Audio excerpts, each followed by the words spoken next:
ఓం గంగణపతయ నమ శ్రీ గురుభ్యో నమ. అయితే ఈ జ్ఞానానికి జ్ఞానం నేనున్నాను వీటి మధ్యలో ఉన్న వ్యత్యాసం. జ్ఞానం అనేది ఒక సముద్రంతో పోలిస్తే జ్ఞానం యొక్క డైరెక్ట్ ఎక్స్ప్రెషన్. జ్ఞానం అంటేనే నేను అనుకోగలగడం. నేను జ్ఞానం కలిగి ఉంది. ఎందుకంటే ప్రతి ఒక్కళ్ళు నేను జ్ఞానం కలిగి ఉన్నాను, నాకు తెలుసు, నాకు తెలివి ఉంది, నా తెలివి నేను తెలివి కలిగి ఉన్నాను. అయితే ఈ తెలివి తనతో పొందబడేది కాదు. తెలివే తానుగా ఉన్నప్పుడు మాత్రమే ఇది సాధ్యం. ఇప్పుడు నేను ఫలానా వస్తువు కలిగి ఉన్నా అన్నప్పుడు ఆ వస్తువు జడం. అయితే నేను కలిగి ఉన్న జ్ఞానం కలిగి జ్ఞానంతో ఉన్నాను. అయితే జ్ఞానం ముందా అన్నది ఇంపార్టెంట్. జ్ఞానం ఉంది, ఎందుకంటే ఈ నేను అనేది అందరూ అంటున్నారు. ఎంతమంది అన్నారు? అయితే ఇంతమంది మరి ఇన్ని ముక్కలైందా జ్ఞానం? కాదు. అంటే జ్ఞానం నేనుగా ఉంది. సో ఇక్కడ విద్య ఇది. నేనంటే జ్ఞానమే. ఇప్పుడు మనతో తెలివి తప్పాడు అంటే నేను అనుకోలేక లేని స్థితి. నేనున్నాను అంటే తెలివితోనుంది. అయితే అట్లాగే జడ వస్తువులు ఏవి కూడా నేను స్ఫురణ లేదు వాటికి. అయితే దేనికి నేను స్ఫురణ ఉందో అదే జ్ఞానం. జ్ఞానం అంటే నేను స్ఫురణ కలిగి ఉండడం. అయితే ఇక్కడ అధ్యాస అంటే విక్షేపం ఏదైతే అవిద్య వల్ల ఈ నేను ఒకటి కల్పించుకుంటుంది. అదే అస్థి ఏది ఉందో అస్థి జ్ఞానం, ఆ జ్ఞానం నేను అనుకుంటుంది. అయితే అస్థి అనేది అంటే ఒకటి, ఏకమేవ అద్వయం, రెండు కానీ ఒకటి ఉంది అంటే అది అంతటా ఉంది. అయితే ఈ నేను అనేది ఆ సముద్రం అలతో పోలిస్తే ఆ నేను అనుకునేది ఒక అల. అయితే ఇప్పుడు ఒక కల్పన జరుగుతుంది. ఏంటంటే నేను ఉన్నాను అనుకోవడం ఏంటంటే ఈ అలకు విడిగా సముద్రానికి అన్యంగా ఇంకొక అస్తిత్వం ఆపాదించడం. ఈ నేను ఉన్నాను చాలా అది ఆ అవిద్య, అది అక్కడ ఉండదు. ఇంకా చ్యుతి, అది బాల్ కనుక పైనుంచి మెట్ల నుంచి పడి అన్నట్టు అది కర్త అంటూ మళ్ళీ నేను జ్ఞాత అంటూ తెలుసుకోబడిన జ్ఞేయంతో అభిమానం తాదాప్యం చెందడం, మరి అది భోక్త, అది అది అది విక్టిమ్, అది బాధపడే పనిచేందేది స్వప్నంలో ఇదే పరిస్థితి జరుగుతుంది. స్వప్న ప్రపంచం తనను ఇది చేస్తుంది, తన ఆధీనంలో ఉంచుకుంది. స్వప్న ప్రపంచం ఆధీనంలోకి పోతున్నాడు. అలాగే జీవుడు కూడా తనతో తెలుసుకోబడ్డ దాని చేతిలో పోతున్నాడు. అయితే ఇది ఒక భ్రమ, ఇది ఒక కల్పన. ఎందుకంటే జ్ఞానం ఎప్పుడు ముక్కలు కాలేదు, జ్ఞానం ఎప్పుడు పరిధిలో ఉండదు, జ్ఞానం ఎప్పుడు సాకారం కాదు. అయితే ఇప్పుడు ఇమీడియట్గా ఈ నేను ఉన్నాను ఏమవుతుంది? అది ఇమీడియట్గా కిందికి పడిపోతుంది. ఈ నేను ఉన్నాను అనుకోవడమే అదే కల్పన. అది దానివల్ల టోటల్ చ్యుతి, పతనం జరుగుతుంది. అయితే అది మళ్ళీ అక్కడి నుంచి ఈ నేను ఉన్నానికే పేరు. ఈ నేను ఉన్నాను అన్నదెవరు? నేను.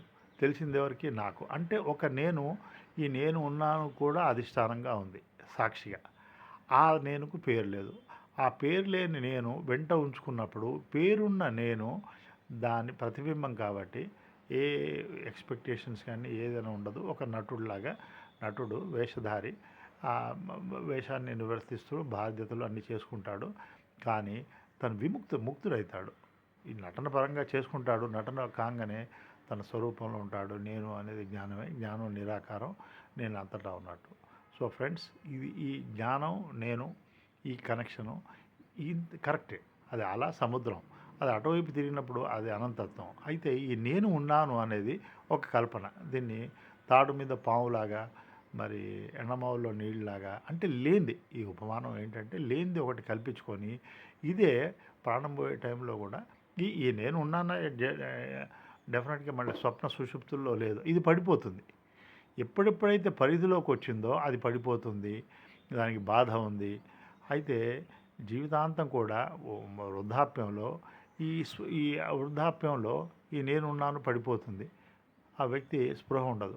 అదే మనం వివేకం విద్యతోని ఈ నేను ఉన్నాను అనేది నేను ఉన్నాను అన్న నేను వెంట ఉంచుకుంటే ఈ నేను ఉన్నాను పడిపోవడం కూడా ఆ నేనుకు తెలుస్తుంది.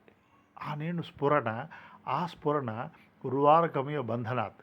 ఈ బంధం నేను ఉన్నాను అది ఫర్దర్ కిందికి పతనమై చ్యుతి పొంది ఆ తెలుసుకున్న దాంతో మమైక్యమై ఆ బంధంలో ఉంటుంది. అయితే ఆ నేను ఉన్నాను అన్న నేను వైపు తిరిగినప్పుడు ఆ నేను అది రియల్, అది నిజమైన నేను, ఇది మిథ్యా నేను. అయితే మిథ్యా నేను ఆ రియల్ సత్యమైన నేను లేనప్పుడు మిథ్య నేను ఇది పోతుంది.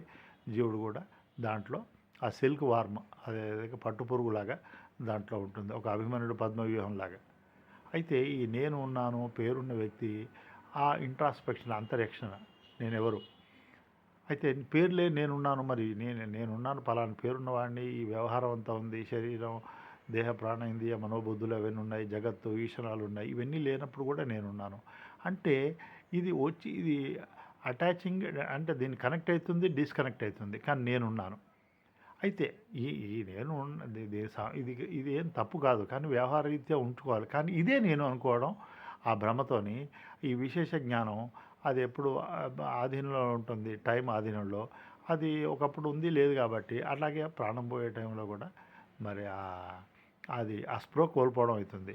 అయితే జ్ఞానంతో మనం ఆ నేను పేరులేని నేను ఉంచుకున్నాము, ఆ స్పృహ ఉంటుంది. ఈ నేను పడిపోయింది కూడా తెలుస్తుంది, నేను ఉన్నాను అనుకోవటం లేదు. కానీ ఆ నేను ఉంటే ఆ నేను ఈ నేను ఉన్నాను ప్రకాశిస్తుంది, నేనున్నాను లేనప్పుడు కూడా తన ప్రకాశంలో తానుంది. తమేవ భాంతం అనుభాతి సర్వం తస్య భాష సర్వం ఇదం విభాతి. అయితే ఆ నేను ప్రకాశం ఆధారం చేసుకొని ఈ నేను ఉన్నాను ప్రకాశింపబడ్డది.